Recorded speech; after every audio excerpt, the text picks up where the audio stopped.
Hi friends, welcome to Deepika reviews. Kalavari Kodalu Kanaka Mahalakshmi upcoming ఎపిసోడ్లో ఏం జరగబోతుందో తెలుసుకోవాలనుకుంటున్నారా? అయితే ఛానల్ను సబ్స్క్రైబ్ చేసుకొని సపోర్ట్ చేయడం మర్చిపోకండి. స్వచ్ఛమైన ప్రేమను ఒకరిపైన మాత్రమే చూపించగలరు, మరొకరిపై చూపించాలనుకుంటే అది ఎప్పటికీ నిలబడదు లక్ష్మి. నా స్వచ్ఛమైన ప్రేమ ఎప్పటికీ నీకే దక్కుతుంది అని విహారీ లక్ష్మికి చెప్తూ ఉంటాడు. లేదు విహారీ గారు, మీరు ఎప్పటికీ సహస్రమ్మ సొంతం, సహస్రమ్మే మీకు భార్య, మీ ప్రేమ ఎప్పటికీ సహస్రమ్మకే దక్కాలి అని చెప్పి లక్ష్మి చెప్తూ ఉంటుంది. ఎందుకు లక్ష్మి ఇంత మూర్ఖంగా ప్రవర్తిస్తున్నావు? నాకు నువ్వంటే ఇష్టం, ప్రాణం అని చెప్తున్నా కూడా నువ్వు ఎందుకు వినిపించుకోవట్లేదు అని విహారీ అడుగుతూ ఉంటాడు. మీరు నా పైన ప్రేమ చూపిస్తున్నారన్న విషయం పద్మాక్షి అమ్మకు తెలిస్తే మీ కుటుంబం ముక్కలవుతుంది. మీ కుటుంబం కలకాలం సంతోషంగా ఉండాలని మాత్రమే నేను కోరుకుంటున్నాను విహారీ గారు. మీ కుటుంబం ముక్కలవ్వాలని కోరుకోవట్లేదు అని లక్ష్మి చెప్తూ ఉంటుంది. అది కాదు లక్ష్మి, ఇంట్లో వాళ్ళందరినీ కూడా నేను కాంప్రమైజ్ చేస్తాను, నేను మాట్లాడతాను అని విహారీ లక్ష్మికి చెప్తూ ఉంటాడు. ఎందుకు విహారీ గారు, నేను వద్దన్నదే మీరు అవునంటారు, ఎందుకు నన్ను ఇలా ఇబ్బంది పెడుతున్నారు అని లక్ష్మి విహారీతో చెప్తూ ఉండగా అప్పుడే పంతులు గారు వచ్చి, అమ్మ లక్ష్మి ఇప్పుడైనా వచ్చింది అని చెప్పి అడుగుతూ ఉంటారు.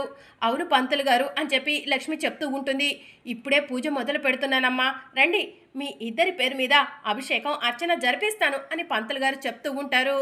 పదలక్ష్మి వెళ్దాం అని చెప్పి విహారీ అంటాడు. ఇక విహారీ లక్ష్మి ఇద్దరు కూడా లోపలికి వెళ్ళగానే పంతులు గారు గోత్రం చెప్పమని అడుగుతూ ఉంటారు. ఇక విహారీ పగిడిపాల గోత్రం అని చెప్పి చెప్పగానే విహారీ లక్ష్మి పగిడిపాల గోత్రం అని చెప్పి మంత్రాలు చదువుతూ ఉంటారు. అది వినగానే విహారీ సంతోషపడుతూ ఉంటే లక్ష్మి మాత్రం విహారీ వైపు అలానే చూస్తూ ఉంటుంది.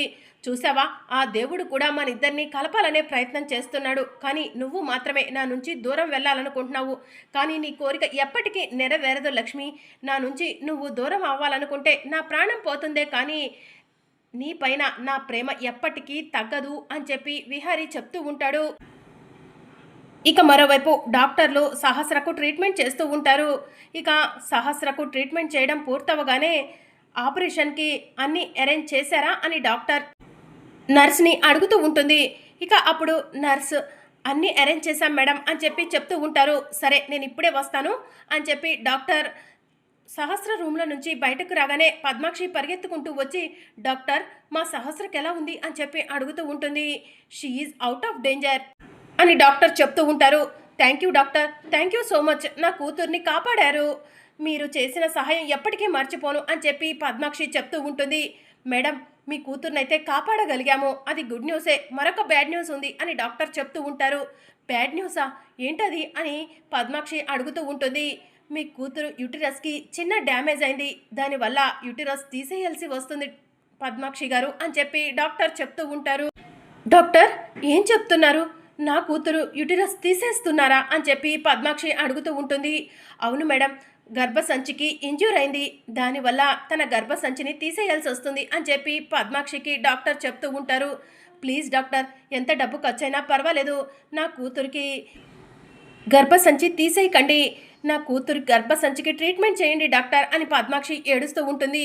మేడం మా చేతిలో ఉంటే కనుక ఖచ్చితంగా మేము ట్రీట్మెంట్ చేస్తాము, కానీ తనకు బాగా ఇంజ్యూర్ అయింది, అందువల్ల గర్భసంచి తీసేయాల్సి వస్తుంది అని చెప్పి డాక్టర్ చెప్తూ ఉంటారు. ఇక పద్మాక్షి ఏడుస్తూ ఉంటుంది. సారీ మేడం, ఇలాంటి మాట చెప్పడం మాకు కూడా చాలా బాధగా ఉంది, కానీ పేషెంట్ సిచ్యువేషన్ ఏంటో మీకు చెప్పాలి కదా అని చెప్పి డాక్టర్ పద్మాక్షికి చెప్తూ ఉంటారు.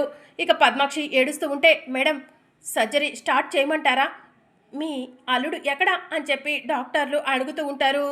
ఎందుకు అని పద్మాక్షి కంగారు పడుతూ అడుగుతూ ఉంటుంది. మరి గర్భసంచి తీసేస్తున్నామంటే పిల్లలు పుట్టే యోగం ఉండదు కదా మేడం, అందుకే ఫార్మాలిటీ కోసం హస్బెండ్ చేత సైన్ చేయించుకుంటాము అని చెప్పి డాక్టర్లు చెప్తూ ఉంటారు.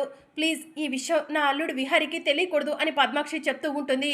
మేడం అలా అంటే కుదరదు, మీ అల్లుడు ఖచ్చితంగా సైన్ చేయాలి, రేపటి రోజున మా హాస్పిటల్కి పెద్ద ఇష్యూ అవుతుంది. ఈ విషయం చెప్పకుండా గర్భసంచి తీసేస్తే. అందుకే మీ అల్లుడి చేత ముందు సైన్ చేపించండి. ఆ తర్వాతే మీ కూతురికి గర్భసంచి తీసేస్తాము. లేదంటే మీ అల్లుడు వచ్చే వరకు గర్భసంచిని అలానే ఉంచేస్తాము. అలా ఉంచటం వల్ల మీ కూతురు ప్రాణానికి కూడా ప్రమాదం ఉంటుంది అని చెప్పి డాక్టర్లు చెప్తూ ఉంటారు. ఇక పద్మాక్షి ఒంటరిగా కూర్చొని, అయ్యో భగవంతుడా, నా కూతురుని నా చేతులతో నేనే ఇలా చేసుకున్నానేంటి అని చెప్పి ఏడుస్తూ ఉంటుంది. నా కంట్లో నేనే పొడుచుకోవటం అంటే ఇదేనేమో అని చెప్పి పద్మాక్షి ఏడుస్తూ ఉంటుంది. Madam, please madam, control your self అని చెప్పి డాక్టర్లు చెప్తూ ఉంటారు. ప్లీజ్ మేడం, త్వరగా మీ అల్లుడి గారికి ఫోన్ చేయండి. తను వచ్చి సైన్ చేయాలి. లేకపోతే సర్జరీ చేయటం కష్టం మేడం.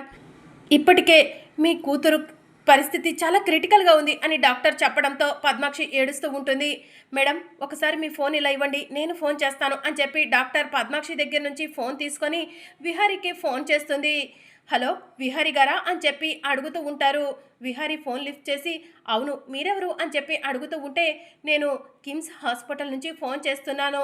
మీ వైఫ్ సహస్రకు యాక్సిడెంట్ జరిగింది అని చెప్పి డాక్టర్లు చెప్పడంతో, వాట్ అని చెప్పి విహారీ అడుగుతూ ఉంటాడు. అవును సార్, మీ వైఫ్ సహస్రకు యాక్సిడెంట్ జరిగింది. వాళ్ళ మదర్ హాస్పిటల్లో అడ్మిట్ చేశారు. మీరు అర్జెంటుగా రావాలి అని చెప్పి డాక్టర్ చెప్పడంతో ఇప్పుడే వస్తున్నాను అని చెప్పి విహారీ కంగారుగా మాట్లాడుతూ ఉంటాడు. విహారీ గారు ఏమైంది అని చెప్పి లక్ష్మి అడుగుతూ ఉంటుంది. సహస్రకు యాక్సిడెంట్ అయిందంట. పద్మాక్షి అత్త సహస్రను హాస్పిటల్లో అడ్మిట్ చేశారంట. త్వరగా వెళ్ళాలి లక్ష్మి అని విహారీ చెప్తూ ఉంటాడు. నేను కూడా వస్తాను విహారీ గారు అని చెప్పి లక్ష్మి అంటుంది. సరే లక్ష్మి వెళ్దాం పదా అని చెప్పి విహారీ అంటాడు. విహారీ లక్ష్మి ఇద్దరు కలిసి కంగారుగా హాస్పిటల్కు వస్తారు. ఇక పద్మాక్షి ఏడుస్తూ ఉంటుంది. అత్త, సహస్రకు ఏమీ కాదు, ఏడవకత్త, అసలు సహస్రకు యాక్సిడెంట్ ఎలా జరిగిందత్త అని చెప్పి విహారీ అడుగుతూ ఉంటాడు. వెనుక నుంచి ఏదో బస్సు వచ్చి గుద్దేసిందంట విహారీ అని చెప్పి పద్మాక్షి చెప్తూ ఉంటుంది. ఇక లక్ష్మి వెళ్తూ ఉండగా లక్ష్మి వెళ్తున్న ఆటోని ఆఫ్ చేయటం, లక్ష్మిని దించేసి సహస్ర ఆటోలో వెళ్ళటం, ఇదంతా కూడా లక్ష్మి గుర్తు చేసుకుంటూ ఉంటుంది. ఇక విహారీ హాస్పిటల్కు రాగానే పద్మాక్షి విహారీని హగ్ చేసుకొని ఏడుస్తూ ఉంటుంది. అత్త, ఏడవకత్త, సహస్రకేం కాదు, సహస్రను నేను కాపాడుకుంటాను అని విహారీ చెప్తూ ఉంటారు. ఇక అప్పుడే డాక్టర్ బయటికి వచ్చి, మీరేనా సహస్ర హస్బెండ్ అని చెప్పి అడుగుతూ ఉంటే విహారీ తలదించుకొని అవును అని చెప్పి చెప్తూ ఉంటాడు. డాక్టర్, ఇప్పుడు సహస్రకి ఎలా ఉంది అని చెప్పి విహారీ అడుగుతూ ఉంటాడు. సహస్ర ప్రాణాలకైతే ఎలాంటి ప్రమాదం లేదు, కానీ తన యూటిరస్ దెబ్బతింది, అందువల్ల అర్జెంటుగా గర్భసంచి తీసేయాల్సి వస్తుంది అని చెప్పి డాక్టర్ చెప్తూ ఉంటారు. ఆ మాట వినగానే ఒక్కసారిగా విహారీ షాక్ అవుతాడు. డాక్టర్, ఏం మాట్లాడుతున్నారు మీరు అని చెప్పి విహారీ అడుగుతూ ఉంటాడు. తన గర్భసంచికి డ్యామేజ్ అయింది, అందువల్ల గర్భసంచి తీసేస్తున్నాం అని డాక్టర్లు చెప్పడంతో విహారీ ఏం మాట్లాడకుండా అలానే పద్మాక్షి వైపు చూస్తూ ఉంటాడు. అవును విహారీ, అది జరిగింది. డాక్టర్ ఇందాకల నుంచి సహస్ర యూటిరస్ తీసేస్తా అంటున్నారు. అందుకే నేను తట్టుకోలేక సైన్ చేయలేదు, నిన్ను పిలిచారు అని చెప్పి పద్మాక్షి చెప్తూ ఉంటుంది.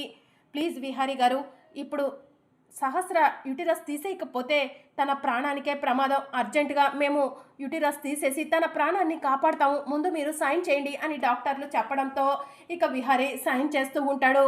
ఇక విహారీ సైన్ చేయగానే డాక్టర్ లోపలికి వెళ్ళి సహస్రకు గర్భసంచి ఆపరేషన్ చేస్తూ ఉంటారు.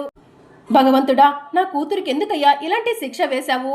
పండంటి మనవణ్ణి నాకు ఇస్తుందని నేను ఎంతగానో ఎదురు చూస్తున్నాను. అలాంటి నా కూతురికి ఎందుకయ్యా ఇలాంటి శిక్ష వేశావు అని చెప్పి పద్మాక్షి ఏడుస్తూ ఉంటుంది. ఇక విహారీ కూడా ఏం మాట్లాడకుండా అలానే కూర్చుండిపోతాడు. ఇక అందరూ కూడా హాస్పిటల్ దగ్గరకు వస్తారు. యమున పద్మాక్షి దగ్గరికి వెళ్ళి, వదిన, సహస్రకేం కాదు, కంగారు పడకండి అని చెప్పి చెప్తూ ఉంటారు.